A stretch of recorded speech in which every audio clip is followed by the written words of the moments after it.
Love it or hate it, the Yamahas have what's called a visibility spout, sometimes referred to as the pisser, lovingly of course. It is meant to provide an extra degree of safety by making your ski easier to spot with the large rooster tail of water, effectively making you taller and longer to other boaters' eyes.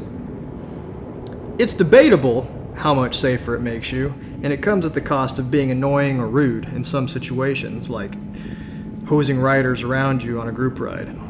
I've also found the extra spray to be chilling on colder day rides. What do you think of the Yamaha visibility spout? Do you love it? Do you hate it? Let me know down in the comments. Either way, if you follow this tutorial, you'll be able to turn your water spout off and on. This is seriously all you need to install a valve, just in case you want to turn that water spout back on. You'll need two number 6 hose clamps, about $1 or $2 each. Get yourself a brass water valve. Don't use a plastic one. There's high pressure water going through here and you'll just explode the plastic one. This was about $10 to $12. And the only reason we need this wrench here is to get that nut off. That's the only thing we're going to use it for. Removing the handle will take up less room under your jet ski. And you can actually still use the handle to open and close the valve. You just slide it back on and off as needed.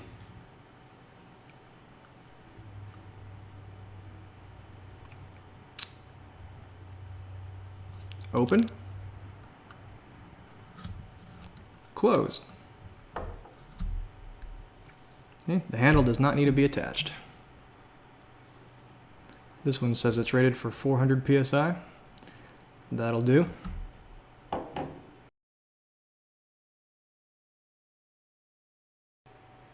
Here are the two locations where the hose for your visibility spout connect. You're going to take this off and back there. It's real simple to lower the reverse bucket out of your way. The attachment has a sliding mechanism. You just grab it with 2 fingers and slide it and then pull it out. It's a little bit of a tight squeeze to get your hand back there, but it's not too difficult. Just set that aside and gently lower the bucket.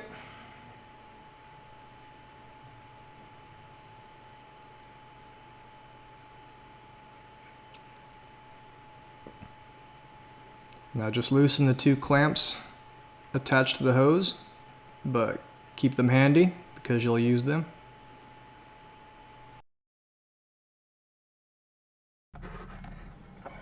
You just have to rock the hoses back and forth as you pull to disconnect them.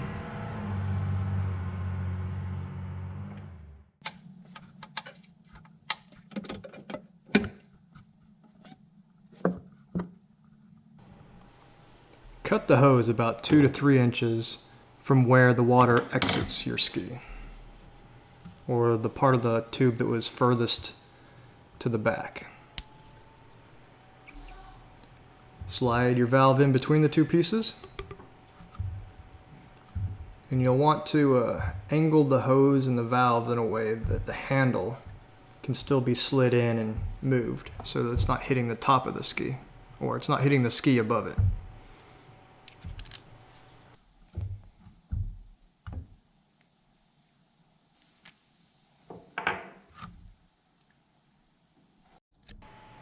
I've tried 3 different hose clamps, so you don't have to. This is the one you want. The number 6 is just the right size. The number 8 is too large. It won't completely close very well. And this number 4 didn't quite reach all the way around the hose. Number 6 is the one you need. With your valve in place, lock it down with 2 of your hose clamps. Make sure it's good and tight.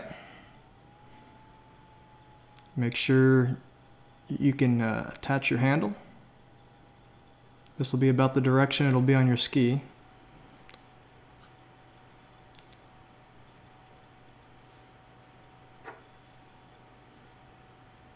Before you slide the hose back into the ports on the ski, you got to make sure you slide on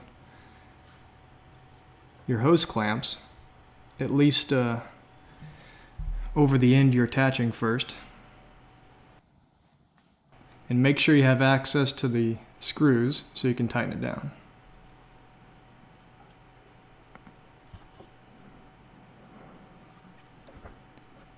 You just slide them back on in the reverse manner you took them off. Kind of wiggling it side to side as you push down.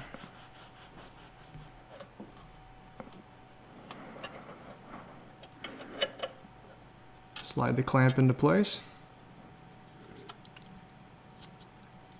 It might be best to put both ends on first before you tighten them down. And before you tighten them down, push the hose in the direction towards the front of your ski so that the tension kind of brings the hose to the top. It'll be up out of the way of your reverse bucket.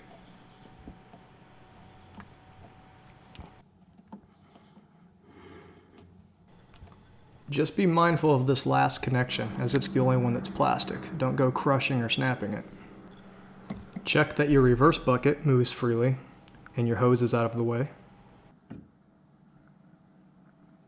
It does not appear to be touching. If it does touch, just try twisting the hose around until it pushes itself up against the underside of the ski.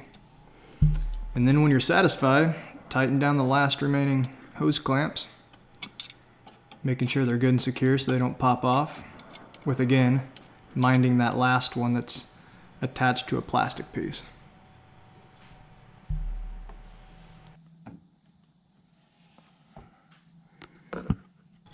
And now whenever you like, you can just grab your little valve key and give it a turn, and you've got your water shut off. And if you for some reason need the spout back on for a ride, or a little more safety, turn it this way. But you came here to get rid of it most likely, so let's turn it off. Now let's put the bucket back up and attach the control arm. Just hold it back into place and slide back that sleeve until it pops back in.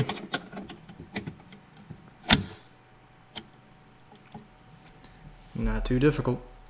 Just store your valve key somewhere handy, such as inside your ski or in your tow vehicle. And now the normies can mistake you for a Sea-Doo. Oh crap. I'm just kidding. I love you too, Sea-Doo.